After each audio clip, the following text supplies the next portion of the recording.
नमस्कार मित्रांनो मी अक्षय कदम स्वागत करतो तुमचं आपल्या नवीन एका व्हिडिओमध्ये।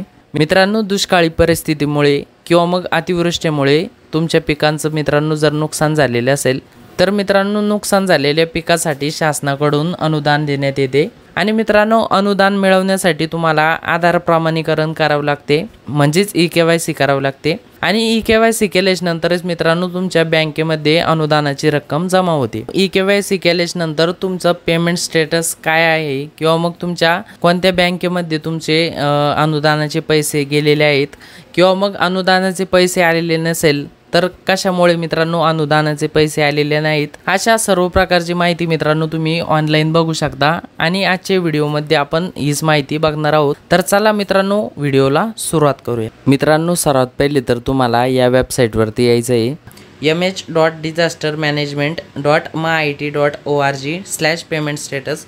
तर मित्रांनो या वेबसाईटवरती आल्यानंतर तुमच्यासमोर अशा प्रकारचा इंटरफेस येईल। तर येथे मित्रांनो तुम्हाला तुमचा VK नंबर टाकून घ्यायचा आहे। तर मित्रांनो VK नंबर मिळवण्यासाठी तुम्ही तुमच्या ग्रामपंचायतीच्या आपले सरकार सेवा केंद्रामध्ये जाऊन VK नंबर घेऊ शकता किंवा मग मित्रांनो तुमच्या गावासाठी जे पण तलाठी असणार आहे तर त्या तलाठी साहेबांकडून पण मित्रांनो तुम्ही VK नंबर काढू शकता। आणि मित्रांनो तुम्ही जर ई-केवायसी ऑलरेडी केलेली असेल तर तुमच्याजवळ मित्रांनो अशा प्रकारची पावती असणार आहे। या पावतीवरती मित्रांनो इथे बघू शकता विशिष्ट क्रमांकाच्या खाली येथे बघू शकता अशा प्रकारचा हा नंबर असणार आहे। तर हा नंबर मित्रांनो तुम्हाला येथे कॉपी करायचा आहे। VK नंबर टाकल्यानंतर मित्रांनो सबमिट बटनावरती क्लिक करायची। सबमिट बटनावरती क्लिक केल्यानंतर मित्रांनो स्टेटसमध्ये तुम्हाला वेगवेगळी माहिती येते दाखवण्यात येईल।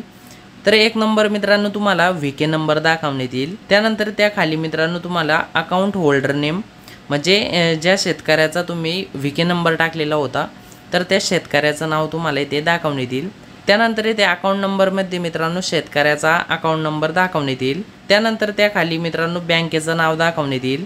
ज्या बँकेमध्ये मित्रांनो तुमचे अनुदानाचे पैसे येणार आहेत तर त्या बँकेचं नाव असणार आहे। त्यानंतर अमाऊंट इन RS, म्हणजे किती रुपये तुम्हाला अनुदान मिळणार आहे तर ते अनुदानाची रक्कम तुम्हाला इथे दाखवण्यात येईल।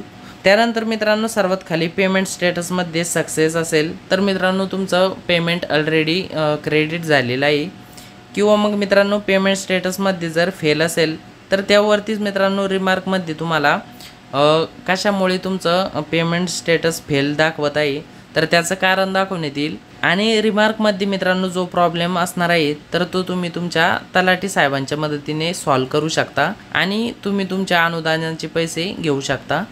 आणि मित्रांनो VK नंबर टाकल्यानंतर तुम्हाला जर स्टेटस नॉट अवेलेबल म्हणून दाखवत असेल तर एकतर मित्रांनो तुम्ही नवीनच ई-केवायसी केलेली आहे किंवा मग तुम्ही ई-केवायसी केलेलीच नाही आहे, अशा प्रकारे दोन अर्थ होऊ शकतात। तर अशा प्रकारे मित्रांनो तुम्ही तुमच्या अनुदानाचे स्टेटस चेक करू शकता।